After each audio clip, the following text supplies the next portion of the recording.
इस वीडियो में हम मांग के बारे में संक्षेप में जानेंगे। मांग का क्या अभिप्राय है और उसकी परिभाषाएं, डिमांड, मीनिंग एंड डेफिनेशंस। सबसे पहले हम जानेंगे मांग किसे कहते हैं और फिर इसके बाद अर्थशास्त्रियों के द्वारा दी गई परिभाषाएं जानेंगे। तो सबसे पहले हम देखते हैं मांग किसे कहते हैं। मांग किसी वस्तु या सेवा की वह मात्रा होती है जिसे उस वस्तु या सेवा के उपभोक्ता भिन्न कीमतों पर खरीदने को तैयार होते हैं। यानी वस्तु और सेवा की वह मात्रा जो उपभोक्ता भिन्न कीमतों पर खरीदने को तैयार है मांग कहलाती है। प्रोफेसर बेनहम के द्वारा दी गई परिभाषा है, किसी दी गई कीमत पर वस्तु की मांग वह मात्रा है जो उस कीमत पर एक निश्चित समय में खरीदी जाती है। ये परिभाषा अर्थशास्त्री प्रोफेसर बेनहम द्वारा दी गई है। इसी तरह से प्रोफेसर जे.एस. मिल के द्वारा दी गई परिभाषा है, मांग शब्द का अभिप्राय मांगी गई उस मात्रा से लगाया जाता है जो एक निश्चित कीमत पर खरीदी जाती है।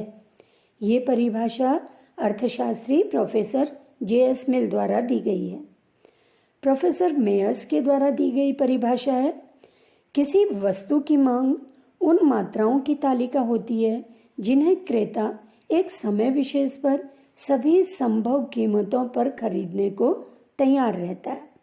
ये परिभाषा अर्थशास्त्री प्रोफेसर मेयर्स के द्वारा दी गई है। इन परिभाषाओं के विश्लेषण से हमें मांग के कुछ लक्षण पता चलते हैं। पहला, सैकड़ों इच्छाओं में से कुछ ही मांग होती हैं। हमारी बहुत सी इच्छाएं होती हैं लेकिन वो सब मांग में परिवर्तित नहीं होती। दूसरा, मांग ऐसी प्रभावी इच्छा है जो एक वस्तु हेतु सहमति और क्षमता पर निर्भर करती है। तीसरा, मूल्य के बिना मांग का कोई अर्थ नहीं है। चौथा, मांग समय विशेष से संबंधित होती है। सामान्यतः मांग का अर्थ किसी वस्तु को पाने की चाह माना जाता है, लेकिन अर्थशास्त्र में मांग में वस्तु पाने की चाह के साथ साथ इसका मूल्य और इसका माप भी होता है। जैसे किसी को 500 रुपया प्रति कुर्सी के हिसाब से 15 कुर्सियाँ चाहिए तो ये मांग मानी जाएगी। मांग इसलिए मानी जाएगी क्योंकि यहाँ पे मूल्य के साथ साथ माप भी दिया है। सिर्फ किसी वस्तु को खरीदने की इच्छा को ही मांग नहीं कहा जाता। इच्छा के साथ साथ सहमति और उसे खरीदने की क्षमता का होना जरूरी है।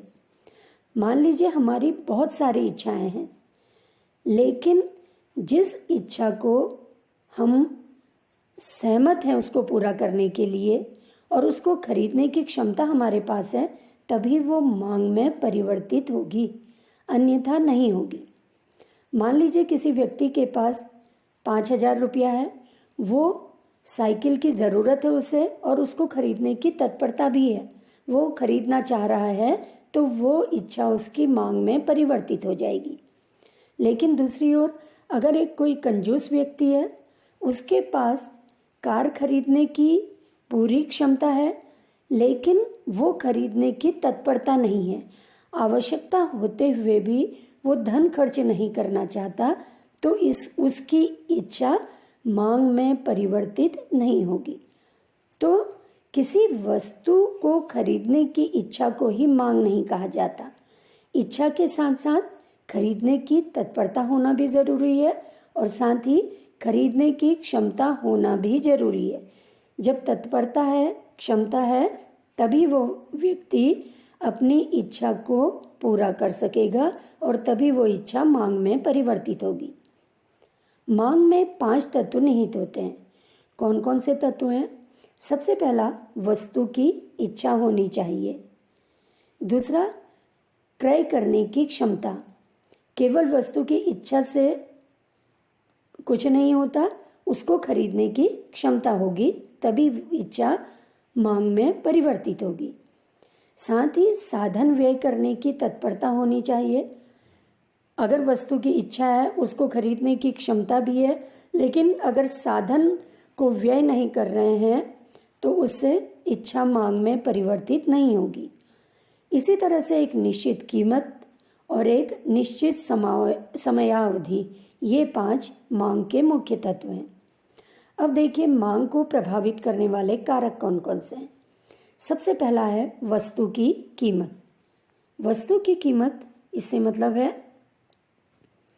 अगर वस्तु की कीमत ज़्यादा होती है तो मांग कम हो जाती है, वस्तु की कीमत कम होती है तो मांग बहुत अधिक हो जाती है।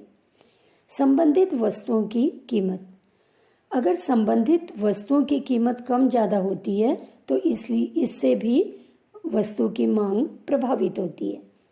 तीसरा है क्रेता की आय। खरीदने वाले की आय जो है अगर बढ़ जाती है तो वो वस्तु की अधिक मात्रा खरीद सकता है, तो उसकी मांग बढ़ जाएगी। और अगर उसी व्यक्ति की आय कम हो जाएगी तो वो वस्तु की मांग कम कर देगा। इसी तरह से रुचि है, अगर किसी व्यक्ति की रुचि किसी वस्तु की ओर ज़्यादा है, किसी सेवा की ओर ज़्यादा है, तो वो उसकी मांग अधिक करेगा। इसी तरह से फैशन में परिवर्तन है। फैशन में अगर परिवर्तन होगा तो मांग में भी परिवर्तन होगा। जनसंख्या अगर बढ़ेगी किसी भी देश की तो उससे क्या होगा, मांग बढ़ेगी। और जनसंख्या कम होने का मतलब वस्तु की मांग कम हो जाना। इसी तरह से धन का वितरण अगर समान होगा तो मांग अधिक होगी, धन का वितरण अगर असमान होगा तो मांग कम हो जाएगी। तो ये मांग को प्रभावित करने वाले मुख्य कारक हैं। कौन कौन से हैं देखिए। सबसे पहला वस्तु की कीमत, दूसरा संबंधित वस्तुओं की कीमत, तीसरा क्रेता की आय, चौथा रुचि, पांचवा फैशन, और इसी तरह से है जनसंख्या और आय का वितरण। ये मांग को बहुत अधिक प्रभावित करने वाले कारक हैं।